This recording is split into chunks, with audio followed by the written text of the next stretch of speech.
Por último, le damos la palabra a la señora Gabriela Simonetti.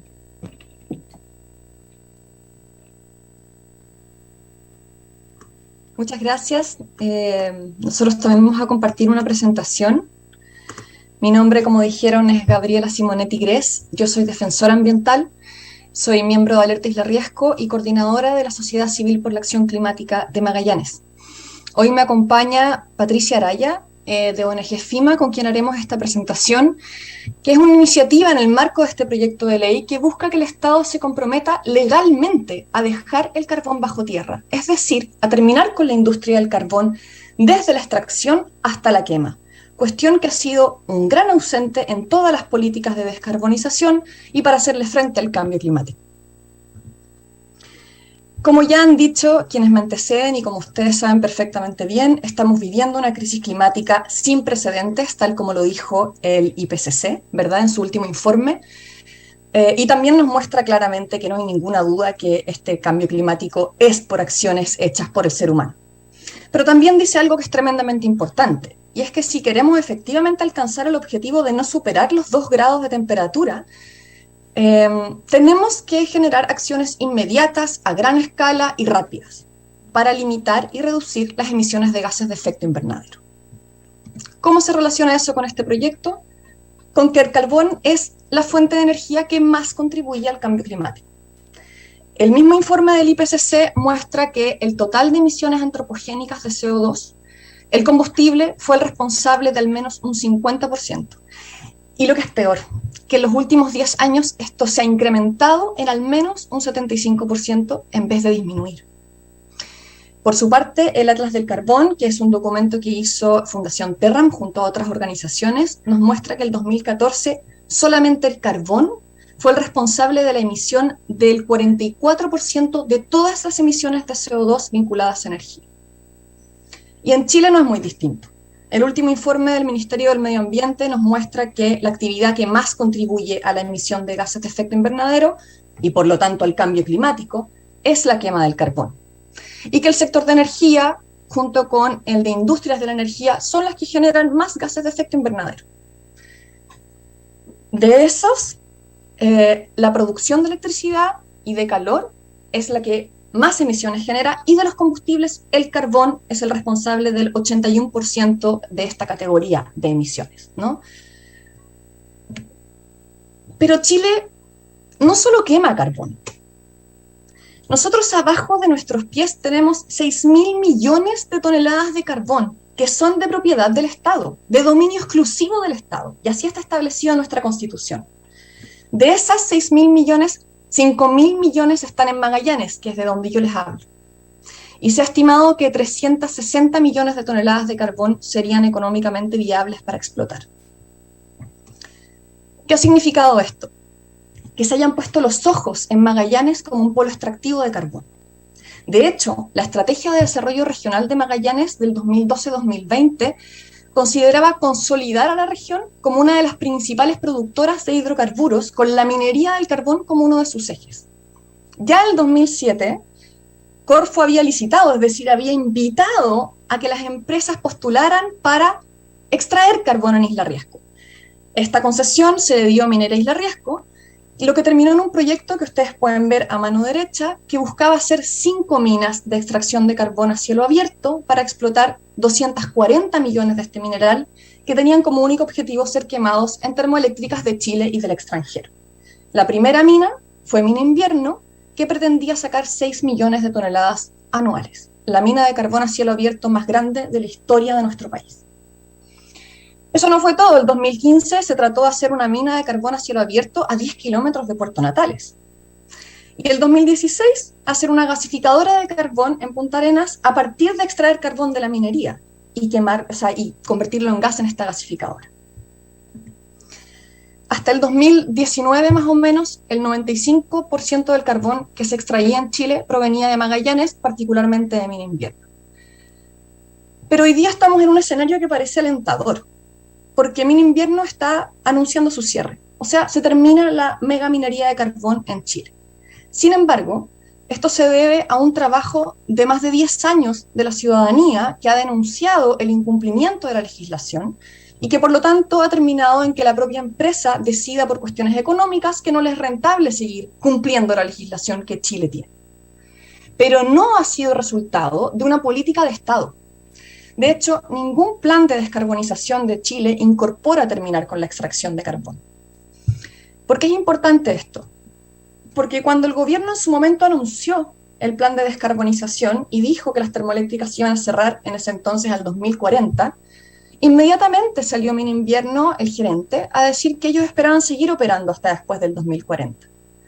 ¿Por qué? Porque hay otros mercados. Es decir, no basta con comprometerse a cerrar termoeléctricas.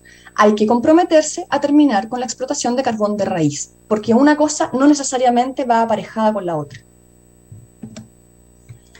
¿Qué pasaría? ¿Qué pasaría si nosotros quemáramos todo el carbón que tenemos bajo nuestros pies? Pasaría que estaríamos emitiendo más de 12.000 megatoneladas de CO2. Eso equivale a 142 años de emisiones de Chile. Por eso, creemos nosotros que tenemos una tremenda oportunidad de que el Estado se haga cargo de decir que legalmente se compromete, ya que es el que tiene el dominio exclusivo de la minería del carbón, que se comprometa a dejarlo bajo tierra y que así contribuyamos con 12.000 megatoneladas de CO2 menos y dejándola bajo nuestros pies. Y ahora le voy a dar la palabra a Patricia Araya, que va a continuar con la presentación. Gracias, Gabriela. Buenas tardes, honorables diputados, diputadas.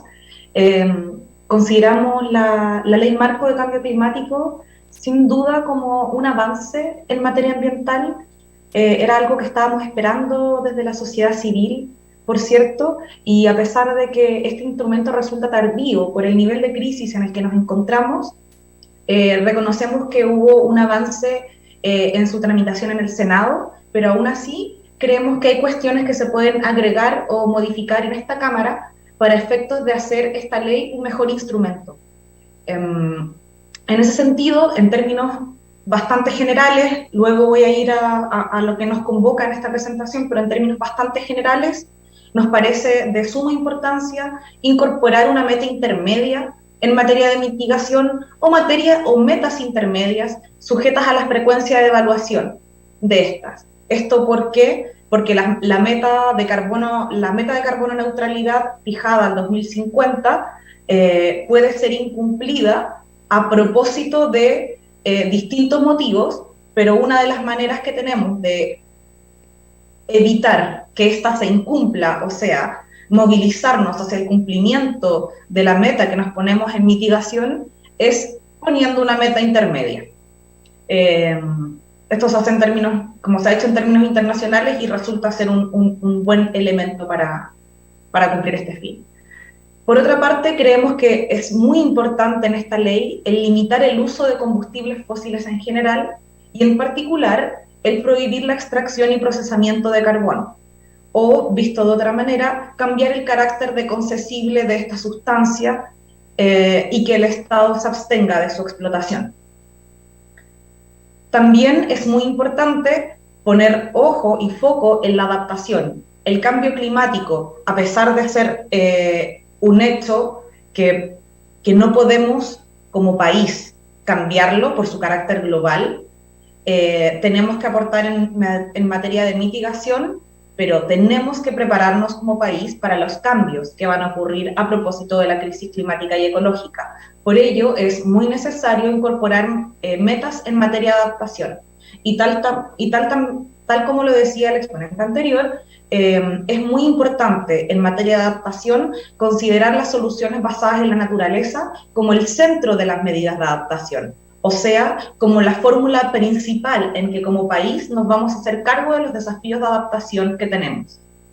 Por otra parte, proteger a los glaciares como reservas estratégicas de agua dulce y reguladores de temperatura también podría ser un aspecto muy interesante a incorporar en esta Ley Marco de Cambio Climático para robustecer su contenido y que ésta pueda ser un instrumento útil para el desafío que tenemos enfrente. En caso de esto estar considerado mediante otro instrumento, cuestión que por el momento no hemos visto, sin duda es necesario reconocerlos como tales, reconocer el rol que tienen los glaciares como reservas estratégicas de agua dulce, sin duda. Y por otra parte, es importante fortalecer la variable de cambio climático en el proceso de evaluación ambiental, vinculándolo a las metas o de alguna otra manera con vuestra inteligencia legislativa para efectos de que los proyectos que generen impacto ambiental no estén desarticulados de las metas que nos vamos a poner como país en materia de mitigación y adaptación. En ese sentido, considerando tres aspectos claves que importan a la ley, como lo son el cumplimiento de las metas de mitigación que esta misma se impone, también considerando la salud de las personas y la salud de los ecosistemas, así como la necesidad de generar un cambio en nuestra forma de vida, que yo estoy segura que proyectos de ley como este, así como otras iniciativas, incluyendo también el proceso constituyente que tenemos como telón de fondo, van a producir un cambio en nuestra vida, donde nos vamos a tener que adaptar nos vamos a tener que adaptar a los cambios y a las consecuencias que tiene la crisis climática. Sugerimos incorporar un artículo que prohíba la extracción y procesamiento del carbón en Chile. Esto lo vemos de la siguiente manera. Puede ser enmarcado en un plan general de desfosilización de nuestra matriz productiva y de nuestra matriz energética, o de manera autónoma, como un correlato de las metas de mitigación. También es necesario establecer plazos adecuados para tales efectos, puesto que aquí hay una industria, hay derechos, hay cuestiones que hay que ver en materia económica para hacerlo concreto. Por tanto, establecer plazos adecuados para tales efectos. Tiene que ser además de manera progresiva y distinguiendo entre los yacimientos que son actualmente explotados y en la fase de explotación en la que se encuentran, y aquellos que no son explotados. También habría que considerar la modificación a los cuerpos legales pertinentes en materia de sustancias minerales concesibles, y, por cierto, incorporar el principio de transición justa.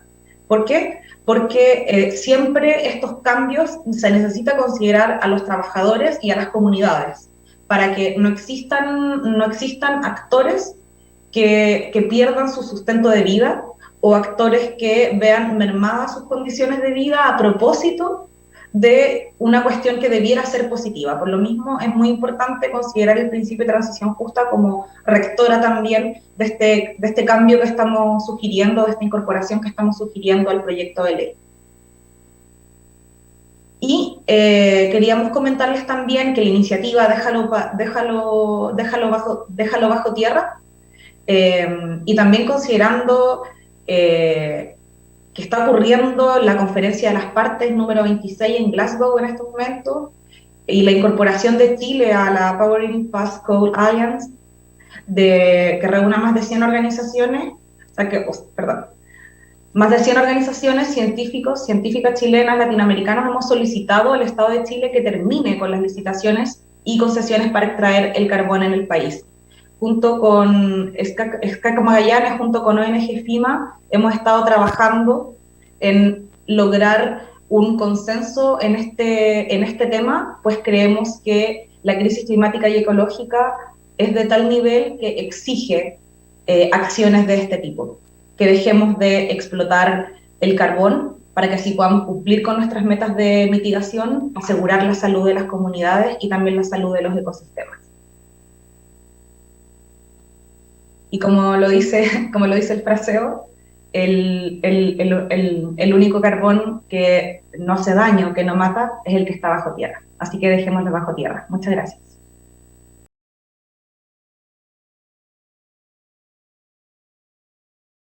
Sí, muy breve, muchas gracias. Respecto de abandonar el resto de los combustibles fósiles, por supuesto que si queremos dejar de emitir gases de efecto invernadero tenemos que abandonarlos. con una buena planificación. Nosotras nos centramos en el carbón porque, como ustedes vieron, es quien es el mayor responsable de estos combustibles con el cambio climático. Sin embargo, en septiembre de este año salió una publicación científica que calcula cuánto tenemos que avanzar y dejar bajo tierra no solo del carbón a nivel mundial, sino que también de otros combustibles como el petróleo y el gas. Es una publicación muy reciente que por supuesto se hace modelando escenarios, pero que estima que el 90% del carbón actual tiene que quedarse bajo tierra del mundo y alrededor de un 60% de los otros combustibles, pero no podemos predecir lo que va a pasar, así que más vale ser precavido, ¿no? Respecto de los otros países, ¿qué otros países han hecho esto? Nosotros les vamos a hacer llegar, además de la presentación, un informe que tiene más detalles sobre el proyecto y la propuesta. Y en ese informe se detalla, por ejemplo, una iniciativa de Francia en que se prohíbe la explotación y exploración de combustibles fósiles en 2017. También está Rumania, y Ucrania.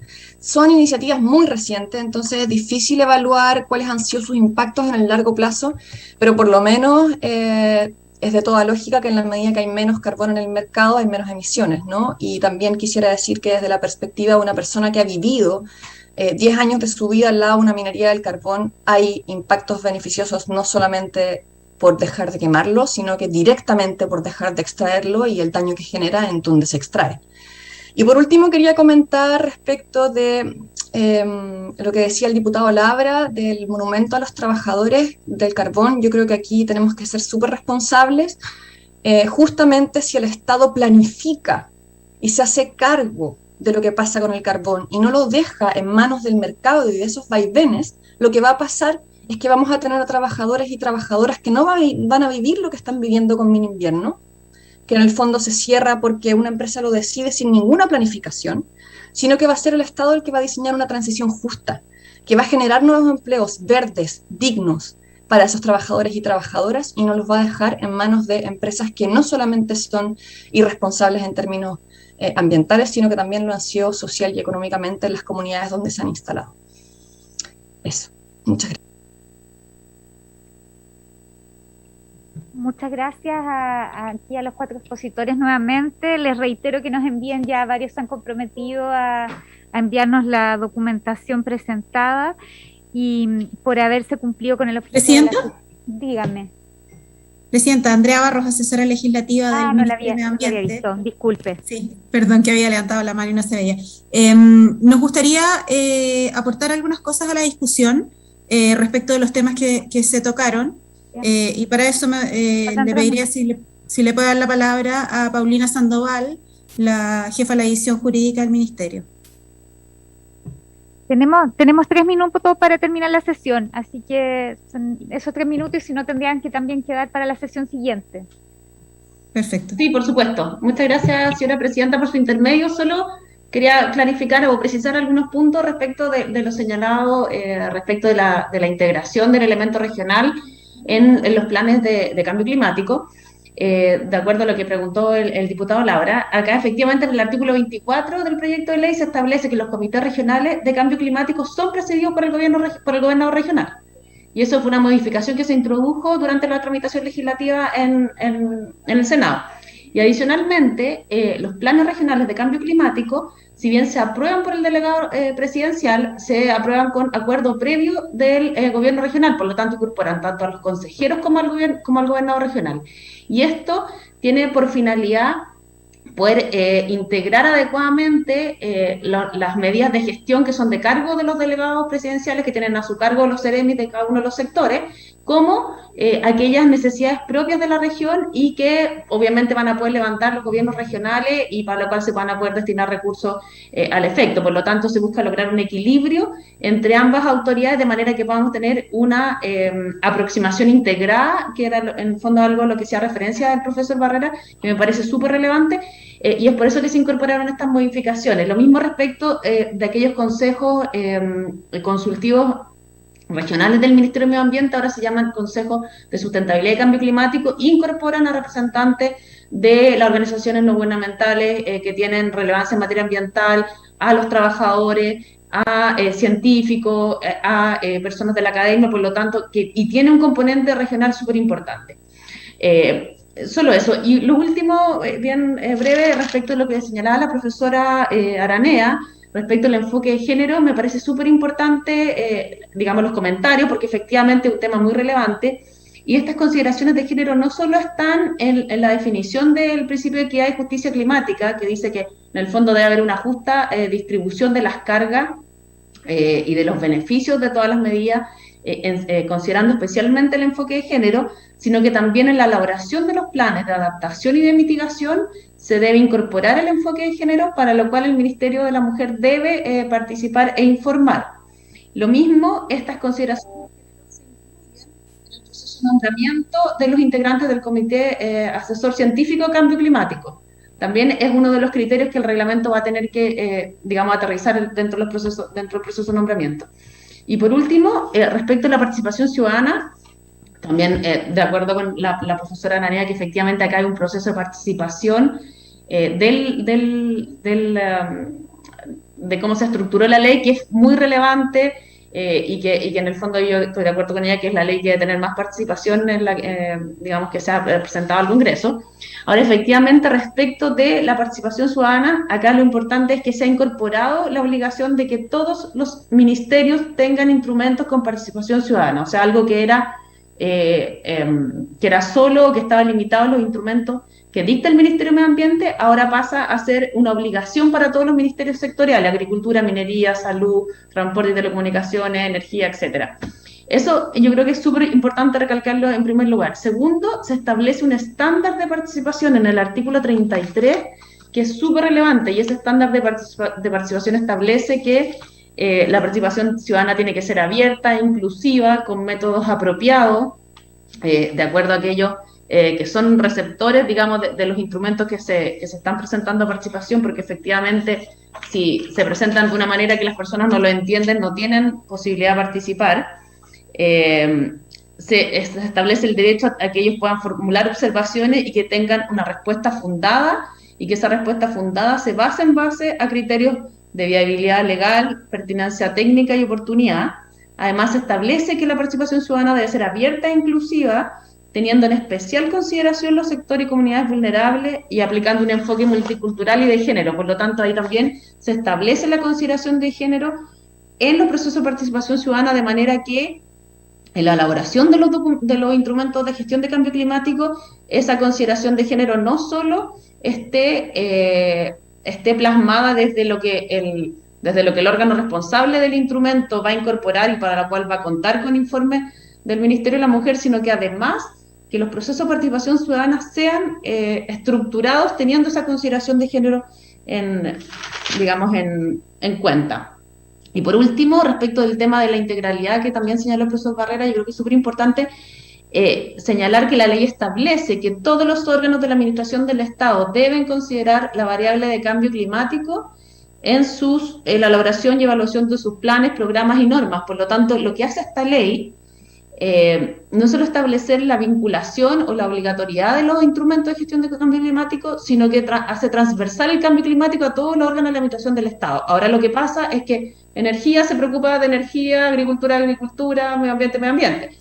Pero el cambio climático como atribución es solo del Ministerio de Medio Ambiente en estos momentos. Por lo tanto, no es una variable que se esté considerando desde el punto de vista de las atribuciones, que para la actuación de los organismos del Estado, es súper relevante. Entonces, el hecho de incorporar esta variable en las decisiones que todos los órganos sectoriales tienen que adoptar es un avance súper importante para que no pase, por ejemplo, lo que señala el profesor Barrera, de que no se incorpore esta variable en la dictación de políticas públicas o de normas, y por lo tanto creemos que ese es el avance o el logro más importante, porque eso va a permear la dictación de políticas, normas y programas de aquí a, de acuerdo a las metas que se han establecido.